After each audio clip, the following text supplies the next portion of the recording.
Uh-oh. Double book. Hey, you got two choices. You ain't gonna choose me. I'm glad you said it because yeah, I was about to go there and you saved me. I appreciate that. Oh man, that's great. Oh. All right, we're picking up in our Moses study. At this point, the lesson breaks in your workbook mean nothing. We're just going to cover what we cover. I'm going more textual at this point, but the lesson book does help. It plants some really good thoughts, so I would encourage you to keep reading it. I'm getting some good thoughts from it. So regardless, I'm not sure that we're ever going to fit within the lesson plan that he's got, but we are basically trying to go in textual order at this point. This is basically where we left off last week, lesson 12, where he's combined several of the complainers, the rebellions. We looked at the one from chapter 11 last week, and we're going to pick up at the end of that and then go into chapter 12.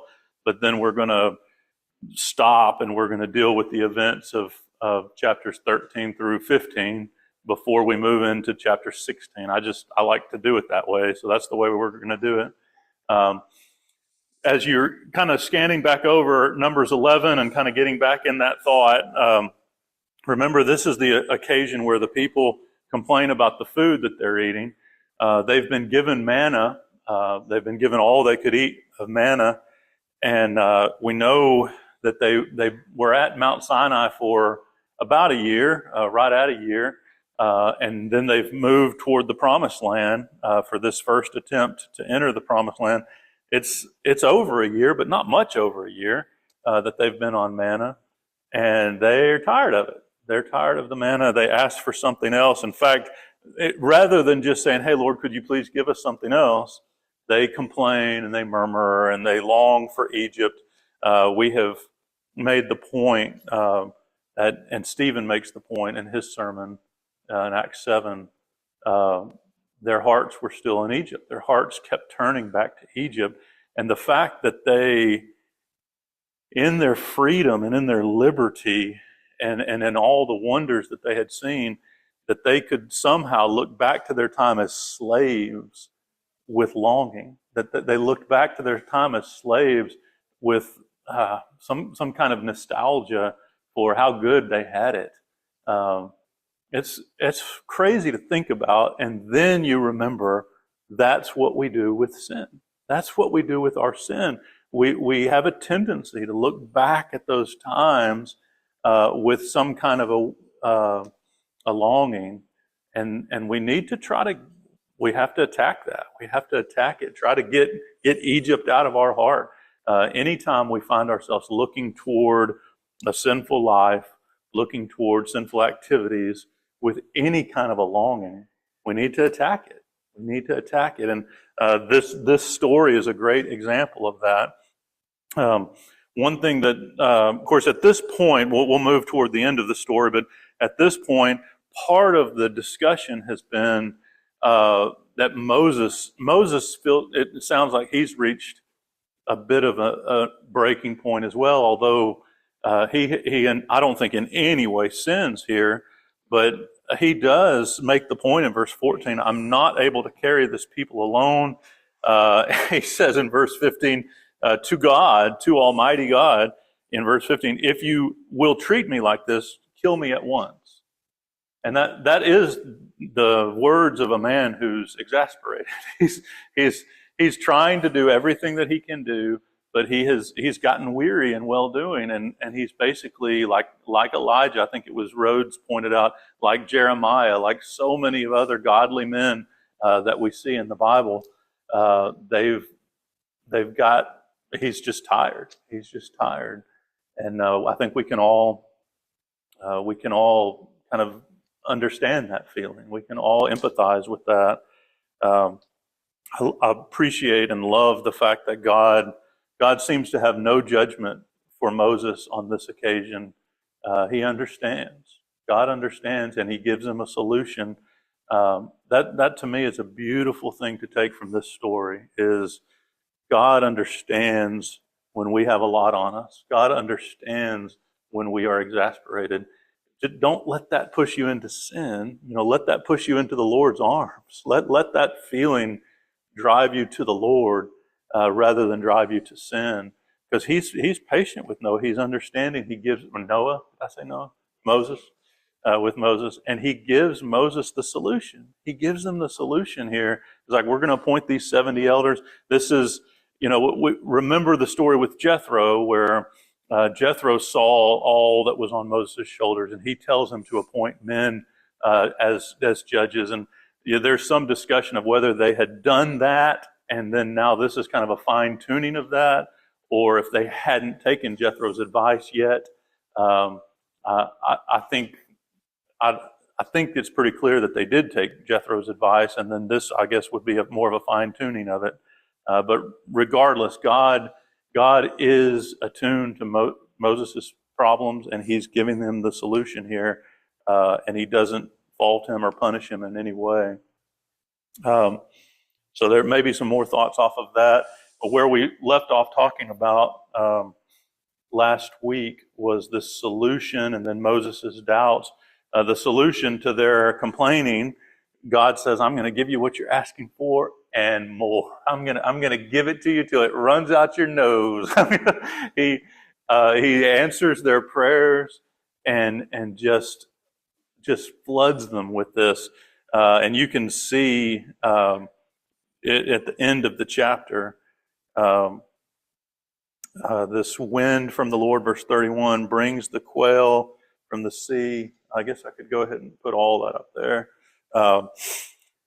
And it describes them falling beside the camp about a day's journey either side around the camp, about 2 cubits above the ground. So two cubits, roughly 3 feet, day's journey. It's just solid quail. I think that's amazing to think about. And of course, they rose up and they gathered all these quail. And it says, while the meat was still in their teeth, verse 33, before it was consumed, the anger of the Lord was kindled against the people, and the Lord struck down the people with a great plague. So this, there's a lot of lessons I think that we can get from this, but we all, I think, have this tendency to not be satisfied with what we have, not be satisfied with what the Lord has given us. It was Martin that made the point how this is very applicable to teaching, the biblical teaching, scriptural truth, how the simple truth of the gospel should be enough, and it is equated to manna from heaven. The simple truth of the gospel is compared to manna from heaven, and that should be enough for us. But people end up, wanting something different, wanting something more, and the idea of longing for Egypt, longing for the teaching of the world. That's a very powerful analogy. We have to fight that. We have to try to recognize it and stand up to it.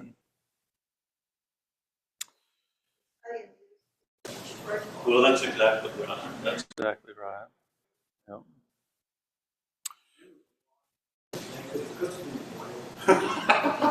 Well, there's lots of ways they could have cooked the manna too. That's right, Steve. And honestly, you just go back to the beginning. Asking for quail was not really the problem. I think it's their attitude associated with it. They could have asked for meat in a respectful, appreciative way. And we can approach a reverent way. Yes, ma'am. That's right. We can approach our Father. So many examples of this from the Scripture, where He wants us to tell Him our heart. He wants us to open up to Him, and He understands that we have. He knows our needs before we ask. That's what Jesus says. He knows our wants before we ask, and it's okay to ask for it. But just in your asking for it, don't forget to be appreciative of what you've already been given. Don't forget to be thankful. Yes, ma'am. In verse 34, it says, the ones that were killed in the flame were those who yielded to the craving. And so I'm wondering, God demonstrates His power to bring quail by giving them this humongous number, so many more than they could have imagined, to show His power.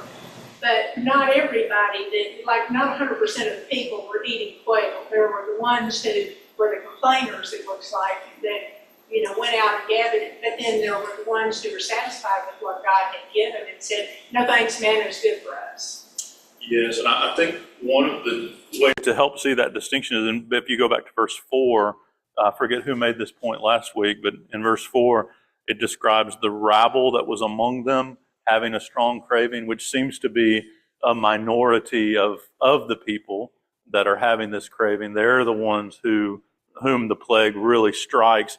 But even in that verse, the people of Israel wept again and said, oh, that we had meat to eat. So yes, there were some who had this craving that put themselves in a separate category, but then they led the people into this sin. They led the people into this problem. So yeah, not a good point. I guess your question kind of answered itself, did it not, as you were going along? Yeah. The question raised, well, why would God supply them with this food and he killed them for eating it? But it's not so much that he was supplying food, it was he was demonstrating his ability to bring more than what they could have dreamed of.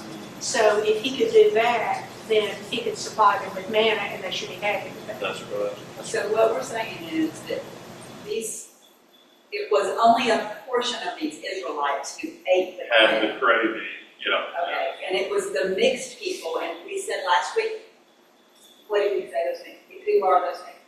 The hangers-on, the people traveling with them. You know, we know there's a Cushite woman that we're about to be introduced to in the next chapter, which would have been Ethiopian, I believe. So it is, when mixed, truly is mixed.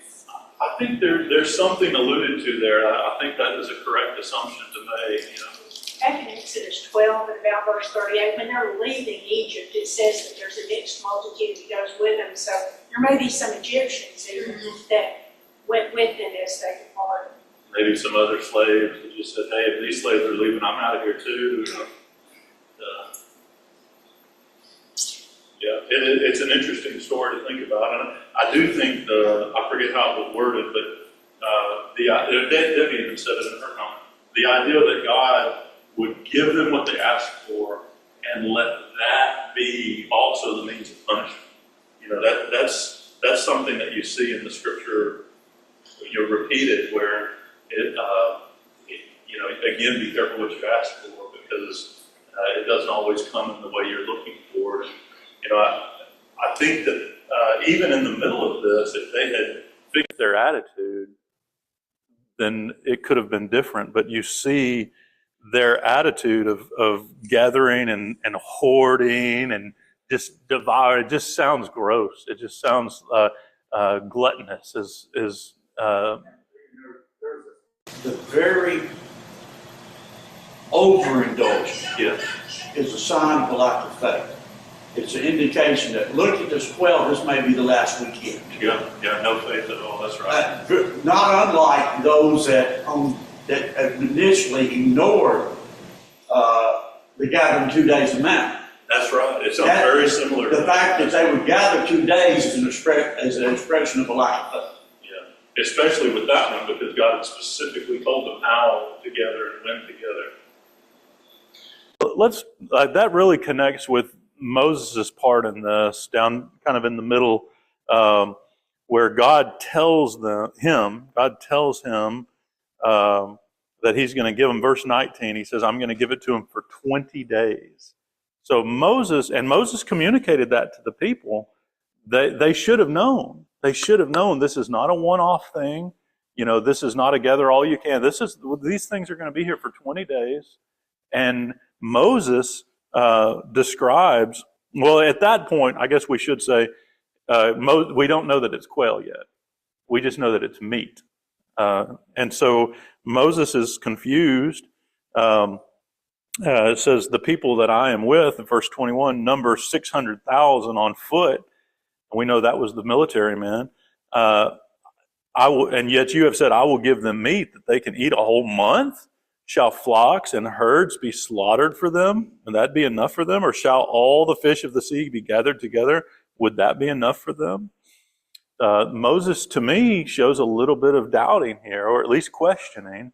So that's to me worth reflecting on. This is the same man who stood at the banks of the Red Sea before the parting with the Egyptian army behind him and said, "Stand still and behold the salvation of the Lord." And yet in this moment, he says, where are we going to get meat? He sounds like the disciples at the feeding of the 5,000 saying, how can we possibly do this? And God doesn't fault him. He gives him a very clear answer, though. It's like verse 23, is the Lord's hand shortened? Now you shall see whether my word will come true or not. Just unequivocally, this is about to happen. You're going to see. And again, I think, remember, Moses is in this state of exhaustion. He's in this state of frustration, continual frustration with these people. But he does seem to doubt here, and I think that's worth noting. We make this point, or at least you observe this with the disciples following Jesus, where they'll see an amazing miracle in one kind of arena and then step into another arena and not think about how that same power could be applied here. And we do the same thing. We do the same thing where, in this building we can express faith and in certain areas of our life we know we've seen God's hand help us here and there, but then we get in another arena, we get in another challenge, and sometimes we forget, or we just don't think about it, that same power can help us here too, if we'll just lean on it. Any thoughts or comments about any of that? I don't want to be too harsh with Moses here, because the Lord certainly wasn't too harsh with Moses here.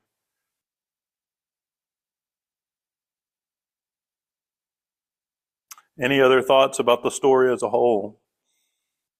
Oh, let's go back, if there isn't, let's go back just for a second and look at Joshua's reaction again. This is before the quail had become a plague. And God has appointed these elders. They have appointed these elders, and God gives his spirit upon them. And you see these two men being mentioned in verse 27 as prophesying. And we see Joshua's jealousy for the Lord, or jealousy for Moses, really, where he says, "My Lord, stop them," in verse 28. And Moses says, "Are you jealous for my sake? Would that all of the Lord's people were prophets, that the Lord would put his spirit on them." I just think that's a neat thing to remember. We don't talk about that a lot, but Joshua obviously is trying to be protective of Moses. I think Martin made the point last week that makes sense, because Moses' authority was constantly being called into question and challenged. So Joshua seems to have a righteous goal in this, and yet you see in that Moses' appreciation that God is giving his spirit to others. He's not selfish about the power that he's been given, the authority that he's been given. He's happy to share that. To me, I think that's very powerful to reflect on. I think sometimes we have a tendency when we're sharing the glory, I guess, when we're sharing, trying to think of a good way to say it, but I think you know what I mean. When we're sharing credit, thank you. Yeah, when we're sharing credit, sometimes we start getting a little bit jealous for our own sake, and certainly in spiritual matters, we ought not to do that. The frustrations he expressed with, must I alone do this and this for Israel? He had to be feeling some point, must I alone be the only prophet of Israel? That's right. Elijah says later in frustration, I alone remain as a prophet of Israel, which he might not know I've got 10,000. I think Moses had to at some point say, I alone remain a prophet of God. Yep. And that this was an opportunity. It was a relief for him, for these guys to be able to share some of the prophecy. I think I shared this a little bit of this last week, but to me, I feel like there's some good application for men who are teaching or preaching, because you, in that role as a teacher or a preacher, you end up getting a lot of pats on the back. You end up getting a lot of credit for things, and then you end up feeling the burden of that, and you'll be overwhelmed by the burden of that sometimes. So you are pray, and I'm obviously talking about myself.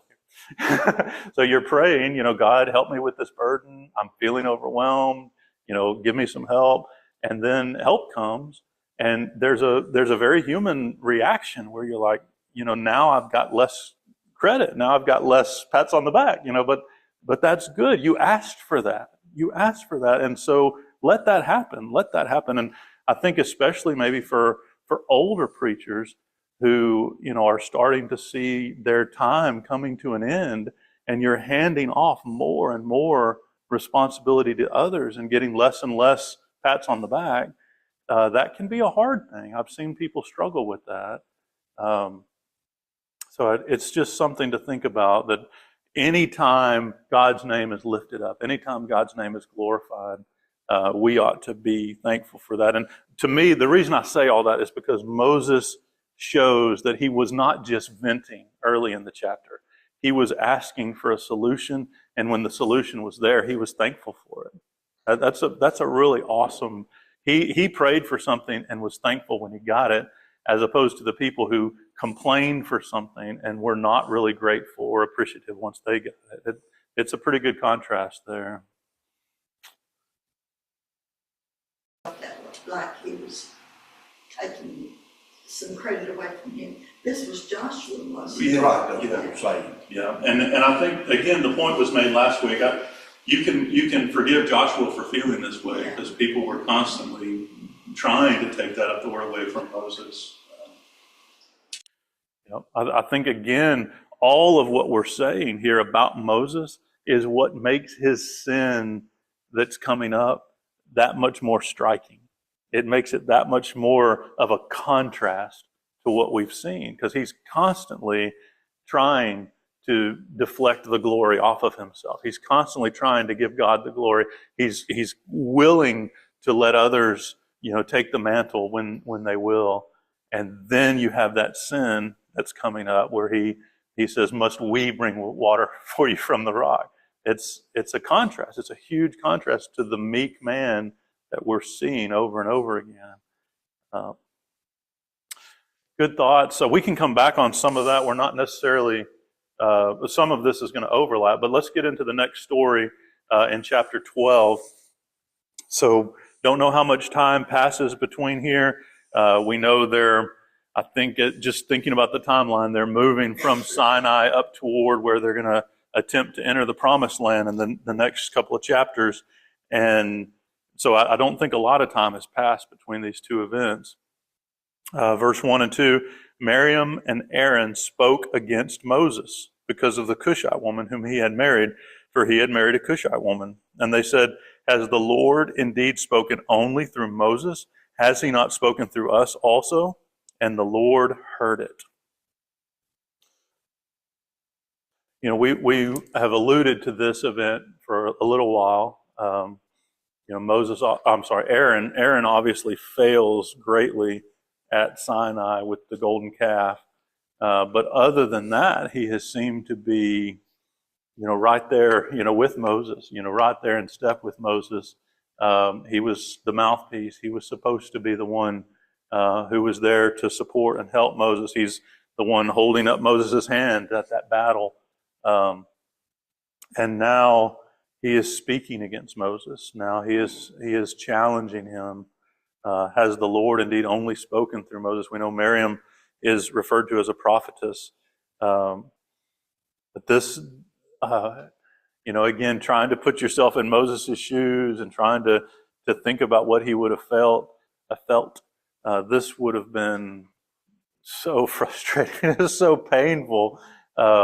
You're getting challenges from all these different ones. They don't really know you that well, or they know you from a distance. This is your brother. This is your sister challenging you. These are people that you had leaned on, that you depended on. This has to hurt him on a whole nother level.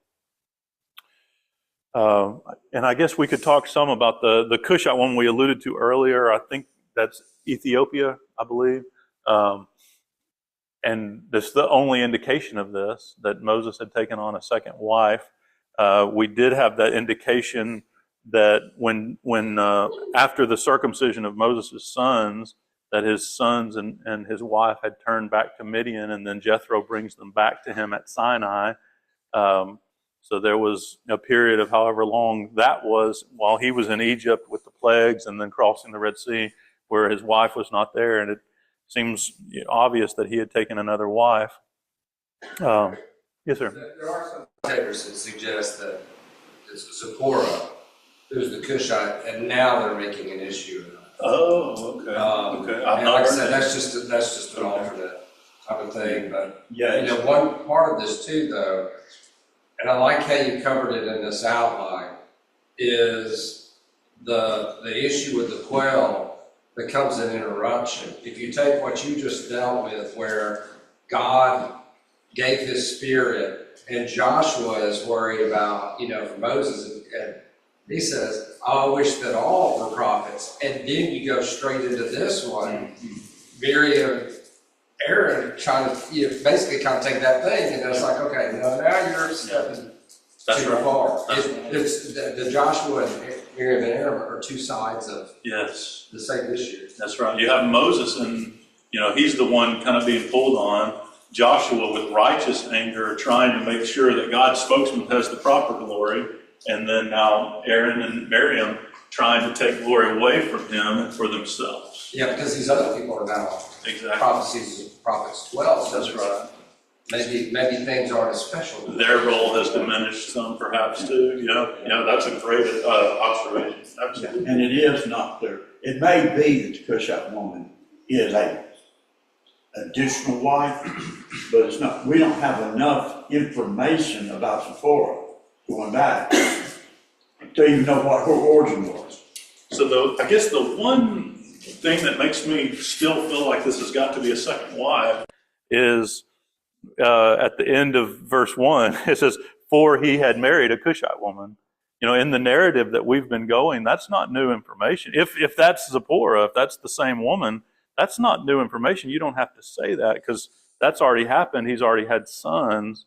So this, to me, feels like it's got to be a second wife. But, It's possible. I've not heard. It's possible. Playing the other side, you're mad at somebody. Oh, yeah, that's the And thing. That's right. you're wanting some means. That's right. So we put up with this all this time. We ain't said anything about him marrying that. But now, have you ever been in discussion with someone? Maybe you're spies. And something's happened a long time ago. Not the chamber ever did this. Something's happened a long time ago. Nothing said about it. 8 years down the road, somebody's mad at you about something, and suddenly that comes up. And you say, oh, you had a problem? See, this is where I feel like we need to. Well, we don't know. It could be. Right. Well, I think to your point is whether this is second wife or first wife that they're upset about. Regardless, their problem with Moses is what Rhodes was describing. Right. Their problem. The problem's not really the woman. No, their problem is that they want authority, they want power, they want credit. They see some of that slipping away. They want more. And so they're finding something, as you're describing, that's basically old news that they're going to make an issue out of. Because it was past tense. That's right. However past it was, It didn't past just tense. happen. That's right. They didn't take it that way. That's right. So to Martin's point, and I think to trying to apply this is sometimes we end up making issues of things that really aren't issues, that we haven't had issues with, because of something current that we're having a problem with, having feelings about. So we reach back in our minds to find some way to attack this person. And that's shameful. That's sad. I mean, to me, it's. We even recognize we don't have a legitimate current complaint. I think that's right. Because if we attack it head on, Yep, it's like, that's silly. that's right. So we try to bring something else. Yes. So this is the application point, I think, or at least one of them is. So you have this frustration, this emotion about this current thing that's happening, but you know that it would be silly. You have no ground to stand on. It's just an emotion. So you're going to go back and find something. And I think a connection point to think about 1 Corinthians 13, where it describes love does not keep an account of wrong suffered. Don't do that. Don't do that where you're filing things away, and then when the current thing comes out, okay, well, now I can bring this up. Now I can lash into them for this. We need to fight that. We need to stay away from that. Let things that are in the past, let that be water under the bridge. Move on. And if there is an issue with this situation, deal with it. Don't be dragging up things just because. Did you have your hand up a minute ago? Okay, all right. Don't look for a way to justify yourself. I think that's what's happening. Absolutely. Or some way to attack someone just because. Every day in the political world. We see it in the political world. You are so right. And sadly, you can see it in the church. You can see it in the church where we treat one another this way, where it's almost like we're looking for a cause to tear somebody down, and any old cause will do sometimes. And that's just, we need to have our radar up for that. And to Martin's point, if we see someone else arguing, obviously we've got to watch it for ourselves. We don't want to do this. But if you see someone else arguing about something that's old news, something that is this is years ago, why are we bringing this up? Make that point. And you don't have to make it in a hateful way. Just say, look, that's water under the bridge. We can't really do anything about that. Let's deal with today. Let's deal with this issue. Do we have a problem with this? Because that's just going to muddy the waters. We can't do anything about that.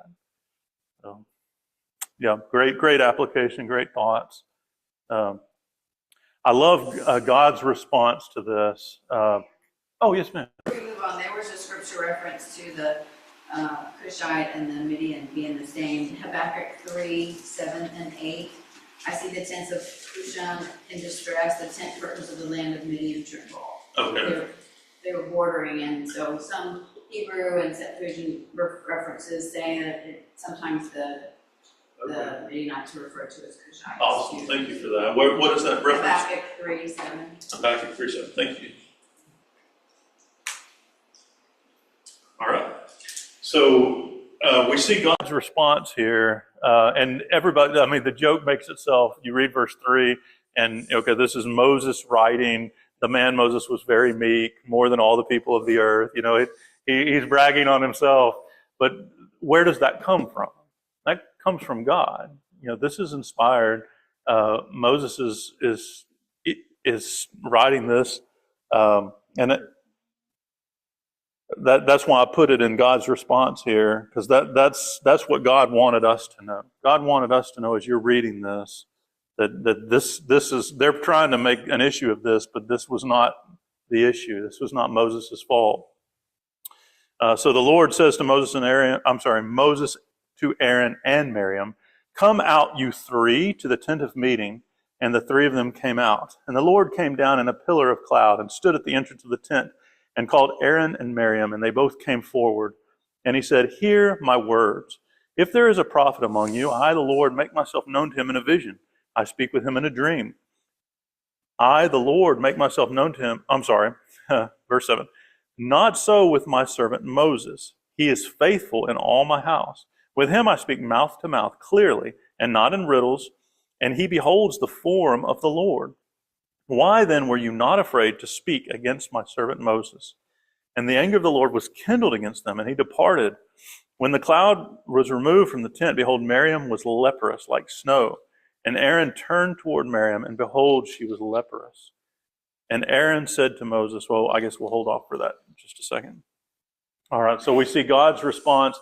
First off, he wants us, the readers, to know Moses was an extremely meek man. Moses was not taking, we saw that from the previous story. Moses was not trying to take too much glory for himself. This is an Aaron and Miriam problem. So God calls them all into the tent of meeting, which up until this event, who frequented the tent of meeting? What was the Moses? That's right. Yeah, Moses, and we know Joshua would kind of come there with him, not into it, but he was there.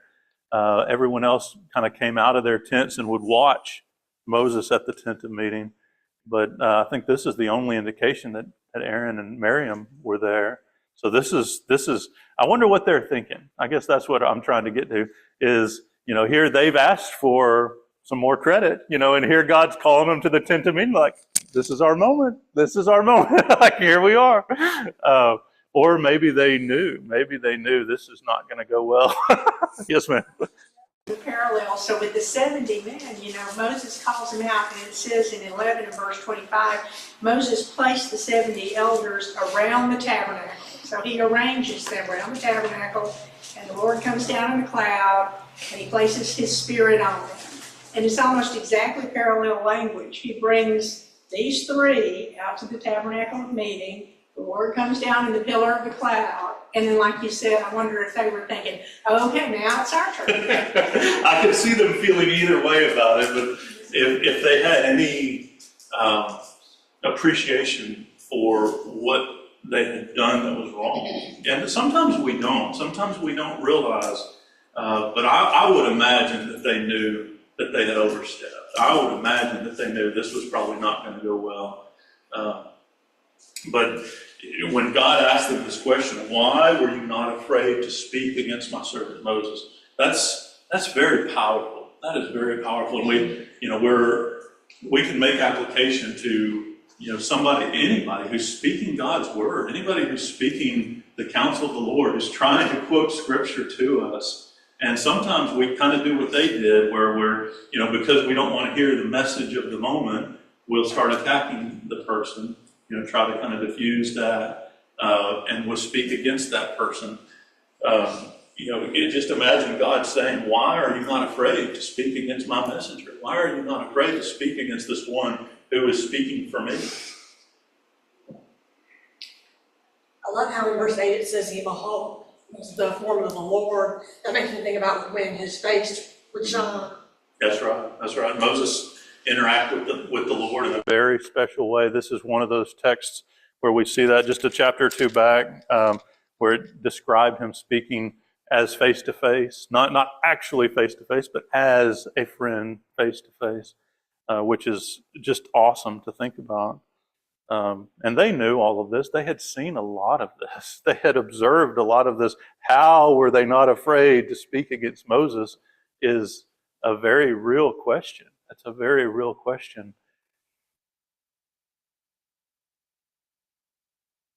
All right, so part of God's response, obviously, is this leprosy of Miriam. That it's easy for us to just read leprosy. We don't have to deal with leprosy a lot. But that was basically a death sentence. In that time and for centuries beyond this, leprosy was just a death sentence. Not only that, but they were driven out of the camp. We couldn't have anything. They could not have anything to do with them.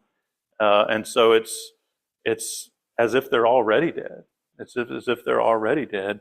And you can see that in Aaron's response.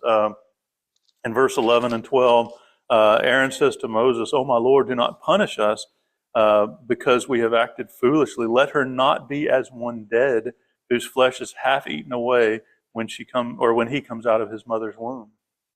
So Aaron, you can see in his passion how serious this was. This is no small thing. And he's instantly begging for her. Happened to him because he's sad for her. Maybe Why a little both. her, not him? Go ahead. Explain. Well, no, I think maybe a little both. The why her, not him is something I was about to ask. To me, I hear his reaction, why should she be as one dead? Or let her not be as one dead. I feel like in this moment, he's putting her, he's really concerned for her. But again, the question why her and not him is a very real question. I don't have an answer for. Why does God? She's the instigator. Maybe she was the instigator, but we don't really get that from the text. Her name is mentioned first in verse 1, but. Well, I the wondered reason I say that is because Aaron, his weakness in the golden calf, would he be weakened, be ready to compromise at her instigation? Okay, that's just speculation. Well, I've heard and read some of the commentators who feel like it was Miriam, like a cat fight almost. You have the issue at hand, at least what they raised, was this woman that, who is this Cushite woman that she should get any credit? And so maybe that's part of it. I think, we're making some assumptions that it's fair to think about, but we can't know. Yeah, and also, if Aaron got leprosy, he's completely out from the priesthood standpoint, and so there may be some bigger issues from God's plan on that. But if she is continually leprous, being his close, in addition to relative, close to her, then he's restricted from her for the same thing, that he can't be unclean. So there is a indirect curse that would come to him just for her being leprous in relationship to his service to God. And he does seem to be he seems to be repentant almost immediately. In like verse 11, do not punish us because we have done foolishly and have sinned. Giving him the benefit of the doubt, not knowing his heart. That sounds penitent. That sounds like he's repentant. Sounds like the right reaction. Sounds like what, we've made this point, I've made this point when, I punish my kids. The goal is not to inflict punishment. The goal is to change behavior. The goal is to get a repentant attitude. And God treats us that way. When he gets that repentant attitude, like from somebody like David, he says, your sin has been forgiven. He tells them that. And that this sounds like the correct attitude. It sounds like the penitent behavior. And based on God's reaction after this, the way God treats Aaron, I think that that's true. I would guess that is right. In the book, I take a little issue with the hypocrisy. I do too. On this account. Saying that it was racial reasoning, that why she became white as snow from leprosy. I mean, there's really no founding for that in biblical text. Cushite also can mean someone that's a nomad. It doesn't necessarily refer to The color of the skin. I appreciate you saying that. I did not put any count to that. That's what she's referring to, I think, is the end of page 61, where he makes a point that maybe God struck her white with leprosy because she was taking some kind of racial issue with Moses' wife. I think that's modern societal thinking. It does. It sounds like we're putting our modern perspective on it. I don't see anything from the text that would make me think that, so I don't even feel like that's worth thinking about personally. Appreciate you bringing that up. And we can't always know how things affect people, in their emotional, mental well-being and all of that. You just can't know that.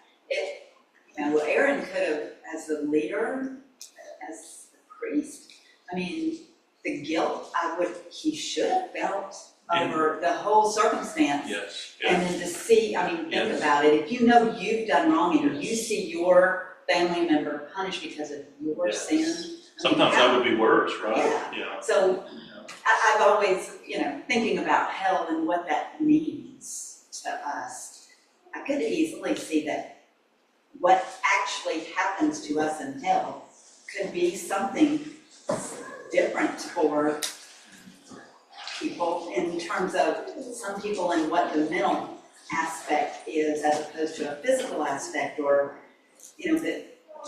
how things make you feel is just not it isn't understood by everybody all the same all the time. I think that's fair, and I do think your point about Moses seeing Miriam, somebody that you love, and I think the indication he loved her, you see somebody you love suffering because of what you did, what you were a part of, that would hit me harder than it was me being personally.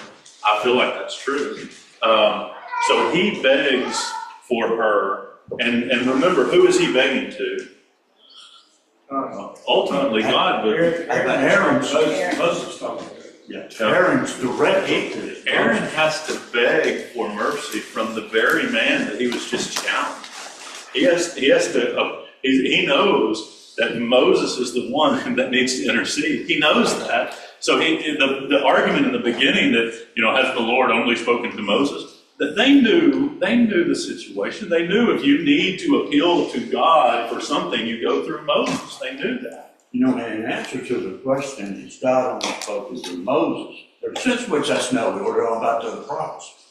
But there is unique sense in, he has only spoken to Moses in this unique way. That's right. There's uniqueness to the way he spoke to Moses.